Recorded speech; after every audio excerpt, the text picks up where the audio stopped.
আসসালামু আলাইকুম গাইস।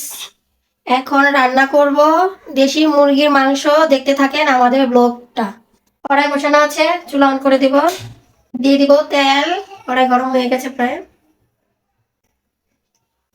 তেলটা গরম হয়ে আসলে দিয়ে দিব পেঁয়াজ কুচি। দিয়ে দিব এখন পেঁয়াজ কুচি। তেল গরম হয়ে আসছে, পেঁয়াজটা হালকা করে ভেজে নিব। হালকা করে ভেজে নিয়েছি। দিয়ে দিব এক এক করে মশলা। দিয়ে দিব আদা বাটা, রসুন বাটা, জিরা বাটা। দিয়ে দিব হলুদের গুঁড়া, মরিচের গুঁড়া, লবণ। এখানে সামান্য একটু পানি দিব মশলাটা কষানোর জন্য। মশলা বাটি দিয়ে দিলাম। মশলা ভালো করে কষানো হয়ে গেছে বন্ধুরা। তেল ছেড়ে এসেছে। দিয়ে দিব দেশি মুরগির মাংস আগে থেকে ধুয়ে ভালো করে কেটে ধুয়ে পরিষ্কার করে আমি রেখে দিয়েছিলাম। দিয়ে দিব এই পর্যায়ে মুরগির মাংসটা। মশলার সাথে আমি এখন ভালো করে একটু মিশিয়ে নিব।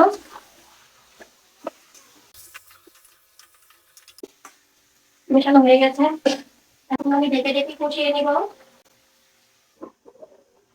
তো 5 মিনিট কষিয়ে আমি ফিরে আসবো।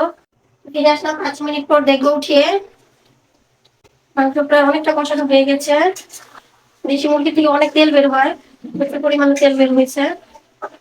এখানে কোনো আলু অ্যাড করবো না, এটা আজকে কষা কষা রান্না করবো। ঝোল ভালো করে ফুটে গেছে। আমাদের মাংস প্রায় অনেকটা সিদ্ধ হয়ে গেছে। এখন দিয়ে দিব জিরার ফাঁকি আর গরম মশলার ফাঁকি। দিয়ে দিব জিরার ফাঁকি।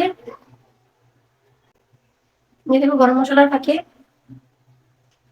ভালো করে একটু মিশিয়ে নিব। মিশিয়ে ভালো করে একটু ঝোলটা ফুটিয়ে নামিয়ে নিব।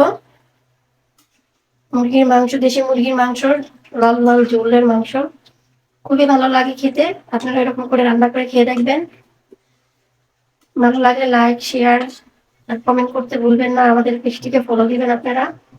আমাদের ইউটিউব চ্যানেলটিকে সাবস্ক্রাইব করেন, শেয়ার করেন আর ফলো দিয়ে আপনারা আমাদের পাশে থাকেন। তো কমপ্লিট আমাদের তরকারি রান্না। চুলাটা অফ করে দিব। আল্লাহ হাফেজ।